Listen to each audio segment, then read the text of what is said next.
Salam bahagia, kita bersama lagi dalam ruang bicara yang dibawakan kepada anda tentunya di Bernama TV, dan hari ini kita memilih satu lagi topik yang saya kira cukup penting sebenarnya untuk kita war-warkan kepada anda yang sedang bersama kami ketika ini. Dan kalau anda masih ingat, sebenarnya 2 minggu yang lalu kita juga menyentuh tentang isu yang sama tetapi dengan personality yang berbeza, dan hari ini kita juga akan bercakap tentang apa yang dilakukan oleh FRIM khususnya ataupun Institut Penyelidikan Perhutanan Malaysia. Dan kalau 2 minggu lalu kita bersama dengan Ketua Pengarah FRIM, tetapi hari ini kita berasa gembira sebenarnya kita ada tetamu yang cukup istimewa. Jadi kita ingin mengucapkan selamat datang buat pertama kalinya kepada yang berbahagia Dr. Norwati Mohamad yang merupakan Timbalan Ketua Pengarah Penyelidikan di Institut Penyelidikan Perhutanan Malaysia ataupun FRIM. Jadi apa khabar, Doktor? Khabar baik, Datuk. Pertama kali ya? Ya, pertama kali. Jadi just relax dan kita akan bercakap tentang topik yang saya kira cukup menarik. Baiklah, topik yang kita pilih hari ini seperti apa yang saya sebut tadi, iaitu bioteknologi dan kelestarian sumber hutan. Dan mungkin ramai juga yang ingin mengetahui lah, sebelum kita pergi kepada topik yang akan kita bincangkan sedikit ataupun secara ringkasnya, mungkin sedikit latar belakang doktor sendirilah sebelum kita bercakap tentang topik yang kita pilih hari ini di ruang bicara ini. Silakan, Dok. Okey, terima kasih, Datuk. Assalamualaikum dan salam sejahtera kepada hos kita, Datuk Syakawi Jirim. Terima kasih. Dan juga penonton ruang bicara. Ya. Terima kasih juga kepada pihak bernama kerana memberi peluang kepada Institut Pendidikan Perhutanan Malaysia untuk berkongsi dengan penonton berkenaan dengan usaha FRIM dalam meneroka potensi sumber hutan secara lestari melalui R&D bioteknologi. Saya menjawab kepada soalan Datuk tadi. Saya berasal dari selatan tanah air, iaitu negeri Johor. Okay. Mula berkhidmat di FRIM pada tahun 1990. Maksudnya ini adalah tahun yang ke-31 saya berkhidmat di institusi ini. Saya memperolehi ijazah sarjana muda dalam bidang biologi pada tahun 1989 dan seterusnya pada tahun 1994 saya mendapat ijazah sarjana dalam bidang genetik. Kedua-duanya dari Universiti Kebangsaan Malaysia. Dan seterusnya saya menyambung ijazah Doktor Falsafah di United Kingdom, University of Reading pada tahun 2000. Sebelum saya mengambil tanggungjawab sebagai Timbalan Ketua Pengarah Penyelidikan, saya bertugas sebagai pengarah bahagian teknologi perhutanan di FRIM. Okey, 31 tahun bersama dengan FRIM adalah satu jangka masa yang cukup lama sebenarnya. Dan I think memanglah doktor is the right person to be here lah, bercakap tentang apa yang kita pilih hari ini, iaitu bioteknologi dan kelestarian sumber hutan. Tetapi sesuatu yang penting juga diketahui oleh penonton, apa yang dimaksudkan dengan kelestarian sumber hutan itu sebenarnya, Dok? Okey, terima kasih, Datuk. Seperti yang kita sedia maklum, hutan adalah khazanah alam semula jadi yang memang tidak ternilai harganya. Jadi kawasan hutan menyediakan ekosistem yang memberi kestabilan kepada alam sekitar, seperti membekalkan oksigen, menyerap karbon dioksida dan berfungsi sebagai kawasan tadanan air. Kalau kita semua tahu, air yang kita gunakan seharian ini adalah datang daripada kawasan tadahan air di hutan. Selain daripada itu, dia juga menjadi habitat flora dan fauna, dan sesiapa yang suka aktiviti lasak melakukan aktiviti rekreasi di hutan sendiri. Selain daripada itu juga, hutan menyediakan sumber ekonomi dari segi seperti kayu balak, tumbuhan yang bernilai ubatan, dan juga mempunyai baka-baka tumbuhan yang kita boleh bangunkan untuk menjadi klon yang bermutu tinggi untuk tujuan peladangan. Dan banyak lagi faedah daripada hutan yang tidak boleh kita perincikan satu persatu. Jadi untuk konteks malam ini, kelestarian sumber hutan bermaksud mengekalkan keberadaan ataupun kewujudan sumber hutan itu sendiri. Jadi melalui R&D bioteknologi di FRIM, kita meneroka potensi sumber hutan untuk menghasilkan penemuan yang boleh menyumbang kepada ekonomi negara. Pada masa yang sama juga kita melakukan R&D untuk tujuan pemeliharaan. Jadi kita nak menyeimbangkan antara keduanya, menggunakan sumber hutan itu sendiri untuk ekonomi, dalam masa yang sama memelihara supaya dia terus kekal untuk menyumbang kepada ekonomi negara. Sesuatu yang penting juga doktor ya, sebelum kita menyentuh tentang pencapaian yang telah dibuat oleh bila kita bercakap tentang R&D bioteknologi perhutanan ini. Ada juga negara-negara barat khususnya yang melihat bahawa kita seolah-olah tidak menjaga kewujudan hutan, kita memusnahkan hutan-hutan kita untuk pembangunan dan sebagainya. Tetapi pandangan doktor secara pribadilah, kerana begitu lama dengan FRIM, apakah sebenarnya kita menumpukan perhatian yang cukup serius sebenarnya untuk mengekalkan kehijauan hutan di negara kita ini sebenarnya, doktor? Okey. Sebagai seorang yang telah lama juga berkhidmat di Institut Penyelidikan Perhutanan, saya melihat kerajaan kita amat peka dengan keperluan untuk mengekalkan hutan itu sendiri. Malahan FRIM sebagai sebuah institusi di bawah Kementerian Tenaga dan Sumber Asli, kita ingin memastikan bahawa litupan kawasan berhutan di Malaysia tidak jatuh daripada paras 50%. Jadi kita memang berusaha ke arah itulah, Datuk. Tapi kalau ada pandangan-pandangan negatif yang dilontarkan, ada sampai sanggup memboikot produk-produk kita dan sebagainya. Apakah Datuk melihat bahawa itu adalah satu persepsi kerana mereka tidak mengetahui apa yang dilakukan oleh FRIM sebenarnya dalam untuk mengekalkan hutan di Malaysia ini? Saya rasa kita banyak menjalankan kajian-kajian yang menunjukkan bahawa hutan kita masih berada di keadaan yang stabil, terkawal. Saya rasa pandangan-pandangan daripada luar itu mungkin perlu disokong oleh maybe sokongan yang lebih saintifik. Sokongan yang lebih saintifik ini pun menarik juga. Mungkin daripada R&D bioteknologi perhutanan yang dijalankan di FRIM sendiri, mungkin doktor kita boleh kongsi bersama dengan penonton-penonton kita lah setakat ini, dan bagaimana penemuan R&D tersebut telah berjaya menyumbang kepada sektor perhutanan di Malaysia ini. Okey. Terima kasih, Datuk. Jadi mungkin saya maklumkan sedikit sejarah bagaimana bioteknologi perhutanan di FRIM bermula. Kajian bioteknologi di FRIM bermula seawal tahun 1984, di mana kita bermula dengan kajian kultur tisu. Kultur tisu spesies hutan. Selepas itu diikuti dengan kajian tentang teknologi biji benih, dan seterusnya kajian genetik. Ini adalah kajian-kajian di dalam bidang bioteknologi. Jadi di antara R&D bioteknologi yang sedang giat kita usahakan termasuklah di antara lain menjana maklumat untuk menyokong usaha pemeliharaan, pengurusan dan penggunaan sumber hutan secara lestari menggunakan teknologi DNA. Jadi antara hasil yang kita telah bangunkan adalah pengkalan data profil DNA yang boleh digunakan untuk pengesanan balak. Jadi ini jika ada isu tentang pembalakan, kita akan bekerjasama rapat dengan Jabatan Hutan menggunakan pengkalan data yang telah kita bina. Di samping itu juga kita ada juga pengkalan data barcode DNA. Ini lebih daripada 400 spesies balak dan juga hampir 200 spesies herba.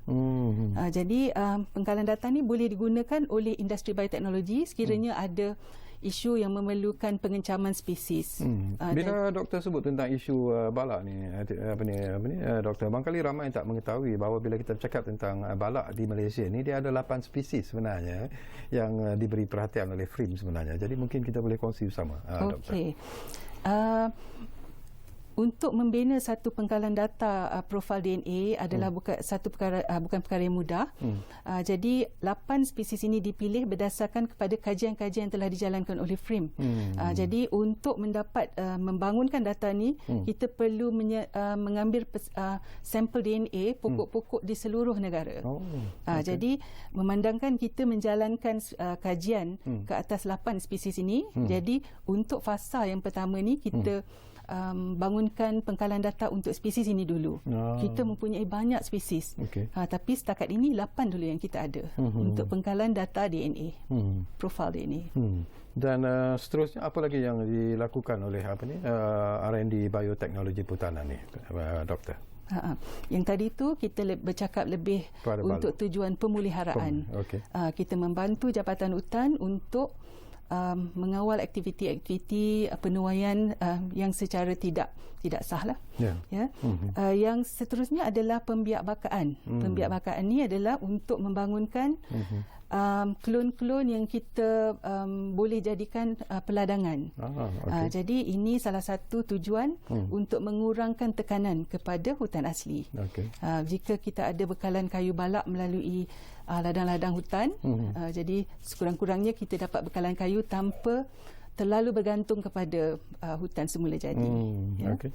Jadi kita telah membangunkan bank germplasma ni, maknanya bank baka tumbuhan. Pokok-pokoknya kita ambil dari hutan, kita letak di satu tempat untuk kita jadikan dia sebagai bahan kajian untuk membangunkan klon-klon. Jadi kita juga bekerja untuk tumbuhan herba, kayu balak dan juga herba. Dan kalau kita lihat teknologi yang digunakan oleh pihak doktor dan rakan-rakan di R&D bioteknologi perhutanan ini, apakah kita sebenarnya ataupun doktor sebenarnya menggunakan satu teknologi yang cukup bersesuaian dengan kehendak semasa sebenarnya, Dok? Sudah semestinya kita akan cuba membuat kajian yang bersesuaian dengan apa yang dikehendaki oleh pihak pemegang taruh ataupun stakeholders. Jadi seperti tadi kita menggunakan teknologi DNA. Jadi teknologi DNA ini adalah teknologi terkini yang boleh membantu, yang memang betul-betul secara saintifik dan tidak boleh dipertikaikan. Jadi yang kita bangunkan klon tadi, kita nak pastikan penubuhan ladang tu dibuat berdasarkan pada klon yang bermutu tinggi, berkualiti. Kita tak nak penanaman tu dibuat dari any plants kan. Okey, doktor, kita akan sambung lagi, banyak lagi sebenarnya perkara yang ingin kita kongsikan bersama dengan doktor, tapi seperti biasalah kita diarah untuk berehat dulu buat seketika, dan anda jangan ke mana-mana. Kembali semula sebentar saja lagi bersama kami di Ruang Bicara yang kami bawakan kepada anda, tentunya mana lagi kalau bukan Bernama TV. Kita jumpa lagi selepas ini.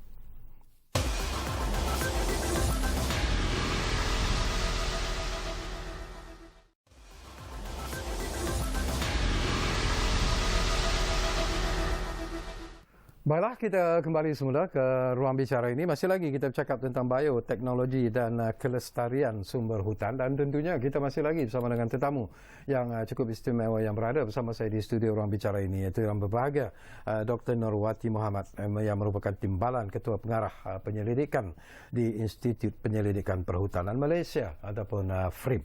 Baik, saya tahu banyak lagi sebenarnya usaha-usaha yang telah pun dibuat oleh bahagian R&D bioteknologi perhutanan ini yang mungkin boleh kita kongsikan bersama dengan penonton-penonton kita di Ruang Bicara ini. Silakan, Doktor. Okey, saya tambah lagi apa yang telah dilakukan oleh FRIM melalui R&D bioteknologi. Kita juga telah banyak juga membangunkan teknologi untuk pengeluaran bahan tanaman berskala besar. Jadi antara teknologi yang kita gunakan adalah teknologi kultur tisu, menggunakan teknologi biji benih dan juga pembiakan tampang. Jadi untuk teknologi kultur tisu, banyak, lebih daripada 90 protokol telah kita bina, kita bangunkan, dan ini juga telah kita pindahkan kepada industri bioteknologi melalui program biousahawan. Jadi di FRIM kita menyediakan makmal yang boleh digunakan oleh biousahawan yang berminat menggunakan teknologi kita dengan bantuan teknikal dari masa ke semasa lah. Selain daripada itu, apa lagi yang telah pun dilakukan oleh pihak ataupun akan terus dilakukan oleh pihak R&D bioteknologi ini, Doktor? Terima kasih, Datuk. Penubuhan selain daripada pembinaan teknologi, kita juga sentiasa menumpukan kepada pemeliharaan. Pemeliharaan antaranya kita menubuhkan bank germplasma ataupun dan juga bank DNA.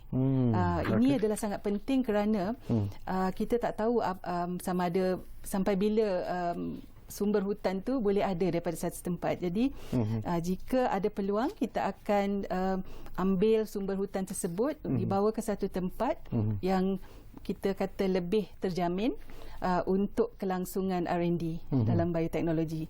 Selain daripada itu juga, daripada kajian-kajian kita, melalui teknologi DNA, kita banyak mengumpul DNA baka tumbuhan daripada sumber hutan.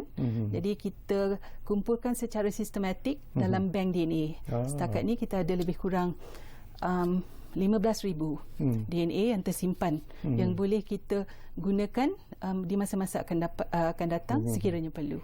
Macam visual yang sedang kita saksikan sekarang ini, doktor, apakah ini memberi satu gambaran tentang apa yang dilakukan oleh FRIM sebenarnya dalam menjaga kelestarian hutan kita sebenarnya? Ya, antaranya itu adalah hutan ladang yang ditubuhkan daripada baka yang kita pilih.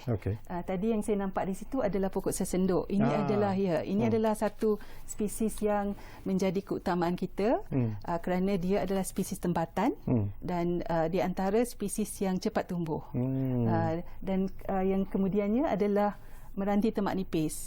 Itu pun juga adalah satu spesies tempatan. Ini yang kita saksikan sekarang. Yang ini, kalau tak silap saya, ini adalah spesies buluk. Ini adalah pemprosesan biji benih sebelum dia ditanam. Ini adalah teknologi kultur tisu. Saya tertarik hati juga, doktor, bila kita bercakap satu isu yang saya lihat ada di sini, iaitu tentang baka terpilih bagi 4 spesies pokok. Itu pun dah doktor sebut. Tetapi 4 spesies herba, iaitu kacik Fatimah, cucuk atap, patah wali dan juga kapal terbang. Ini pun sesuatu yang menarik sebenarnya, dan ianya telah pun develop ataupun dilakukan oleh pihak doktor sendirilah, dan ianya sambutannya macam mana? Apakah ianya telah pun berjaya menghasilkan seperti apa yang dihajatkan oleh FRIM sebenarnya, Dok? Ya. Bila kita bangunkan sesuatu klon tu, kita mengharapkan ia akan sampai kepada masyarakat. Dalam kes ini, klon-klon yang dihasilkan, kita telah bekerjasama dengan komuniti. Itu adalah salah satu daripada usaha FRIM untuk memperkasakan R&D dan untuk sampai ke komuniti. Kita ada banyak kerjasama, terutamanya ke atas spesies kacik Fatimah. Sebab kacik Fatimah ni memang kita R&D kita telah agak matang, telah agak ke depan. Kita telah mendapatkan klon dan juga teknologi menghasilkan spesies ini secara besar-besaran. Jadi package ini dah cukup untuk kita pindahkan kepada gulungan yang berminat. Sambutan daripada rakyat setakat ini, daripada apa yang doktor sebut tadilah, terutamanya pengeluaran spesies-spesies herba yang kemudiannya dikomersialiskan, apakah mendapat sambutan yang hebat sebenarnya, doktor? Dari segi penglibatan komuniti sendiri, memang ia adalah satu yang berpotensi. Walau bagaimanapun, FRIM masih perlu bekerja keras untuk meyakinkan pelabur-pelabur untuk bekalan yang berterusan. Industri kita memerlukan bekalan bahan mentah, contohnya kacik Fatimah, dalam kuantiti yang banyak. Tapi kita masih belum dapat membekalkan jumlah yang diperlukan. Jadi kita tak mahu terus-menerus mendapat bekalan daripada hutan. Okey, kita hampir-hampir di penghujung sebenarnya doktor, ya. Masa begitu pantas berlalu sebenarnya. Saya nak berkongsi sesuatu juga sebelum kita terlepas, iaitu tentang kempen penghijauan Malaysia. Seperti apa yang terpampang di belakang saya inilah. Jadi mungkin boleh kita kongsi bersama dengan doktor, apa yang dimaksudkan dengan program ataupun kempen penghijauan Malaysia ini. Okey. Penghijauan Malaysia, kempen penanaman 100 juta pokok. Jadi pelaksanaan kempen ini bertujuan untuk meningkatkan kesedaran semua pihak mengenai pentingnya kawasan letupan hijau dan hutan untuk kesejahteraan dan kualiti hidup. Selain usaha untuk menambah baik ekosistem dan biodiversiti negara kita. Jadi kempen ini adalah di bawah Kementerian Tenaga dan Sumber Asli. Untuk itu, kita telah menjalankan seminar secara online ataupun webinar. Dan untuk webinar yang kedua ini, FRIM bersama dengan Kementerian Tenaga dan Sumber Asli dengan kerjasama Habitat Foundation, sebuah badan NGO, akan mengadakan webinar pada 30 hari bulan Julai. Dan tajuk seminar ini adalah Mass Flowering of Malaysian Rainforest. Dengan temanya Capitalizing on the Event for Mass Production of Planting Material. Jadi kita nak menyerulah kepada semua rakyat Malaysia jangan lepaskan peluang ini kerana mass flowering ataupun pembungaan secara lebat ini sangat jarang berlaku. Dia maksudnya apa tu sebenarnya, Doktor? Bagi dalam bahasa yang mudah lah. Itulah pembungaan dia sangat lebat. Jadi keseluruhan hutan kita berbunga. Jadi ini event yang sangat jarang berlaku. Mungkin rakyat tak perasan sebab ini dalam hutan. Jadi dengan pembungaan ini kita mengambil peluang untuk bunga akan jadi biji benih. Biji benih akan jadi anak pokok. Jadi kita nak gunakan event ini sebaik mungkin untuk mendapat anak pokok yang boleh ditanam semula bagi menyokong kempen penanaman 100 juta pokok. Saya ketika saya sembang-sembang 2 minggu yang lalu bersama dengan Ketua Pengarah FRIM sendiri, dia melontarkan satu perasaan yang cukup gembira. Dia kata sambutan yang cukup hebat diberikan oleh semua pihak lah tentang kempen penghijauan Malaysia ini. Jadi 100 juta pokok itu target yang perlu ditanam, tetapi dikatakan dalam masa yang singkat tu dah lebih daripada 10 juta pokok yang sudah ditanam. Jadi apakah doktor melihat bahawa potensinya cukup cerah, kerjasama rakyat juga mungkin seruan dan juga harapan doktor sendiri dalam perkara ini? Ya, kempen ini sebenarnya adalah kempen yang sangat baik kerana kita sedang berusaha untuk macam tadi saya sebutkan, Malaysia berhasrat untuk mengekalkan litupan hutan tidak kurang daripada 50%. Jadi antara lain ini adalah usaha kita untuk memastikan perkara itu akan terus berlaku. Jadi seperti yang Ketua Pengarah FRIM sebutkan dulu, dalam masa yang singkat ni lebih saya rasa hampir 11 juta pokok telah ditanam. Jadi kita mensasarkan 100 juta dalam masa 5 tahun. Jadi memang betul sambutan daripada orang ramai sangat menggalakkan. Jadi kita harap sokongan yang sebegini akan berterusan lah, Datuk. Alhamdulillah. Baik, 1 minit masa yang tinggal. Jadi mungkin ada lagi harapan dan juga seruan doktor kepada masyarakat Malaysia lah bila kita bercakap tentang penghijauan dan penjagaan hutan di Malaysia ini. Silakan doktor. Okey, terima kasih Datuk atas peluang ini. Seperti yang saya kongsikan tadi, R&D di bioteknologi di FRIM sendiri, saya ingin menyeru ataupun mengajak kepada pemegang-pemegang taruh ataupun stakeholders FRIM supaya memanfaatkan hasil-hasil penyelidikan kita. Jangan lepaskan peluang. Kita perlu bekerjasama lebih rapat untuk mendapat hasil yang kita inginkan lah daripada hasil penyelidikan itu sendiri. Jadi untuk lain juga kita nak melibatkan komuniti dalam memperkasakan hasil R&D kita. Itu adalah satu target ataupun sasaran FRIM dan kita akan berusaha lah untuk terus berusaha untuk mencapai penglibatan komuniti yang lebih dalam lah. Okey. Baik, terima kasih banyak-banyak kepada yang berbahagia Dr. Norwati Mohamad yang sudi bersama kita di ruang bicara ini. Walaupun pertama kali, walaupun sedikit nervous sebenarnya, itu dapat saya dengar melalui lantaran suara, tetapi itu perkara biasa sebenarnya, dan kita harap ini bukan kali pertama dan terakhir doktor bersama kita di ruang bicara ini, dan insyaAllah mungkin dalam masa-masa yang akan datang kita akan bersama lagi Dr. Norwati. Kita nak bercakap banyak lagi berkaitan dengan isu dan juga apa yang telah pun dilakukan oleh FRIM dalam usaha untuk menjaga kelestarian sumber hutan kita. Jadi terima kasih kepada anda yang menumpukan perhatian bersama kami di ruang bicara ini, dan seperti yang selalu saya pesan kepada anda, kita masih lagi berjuang menentang pandemik COVID-19. Kita belum lagi menang sebenarnya. Jadi kita jaga keluarga kita, dan yang penting juga kita jaga negara kita. Jumpa lagi.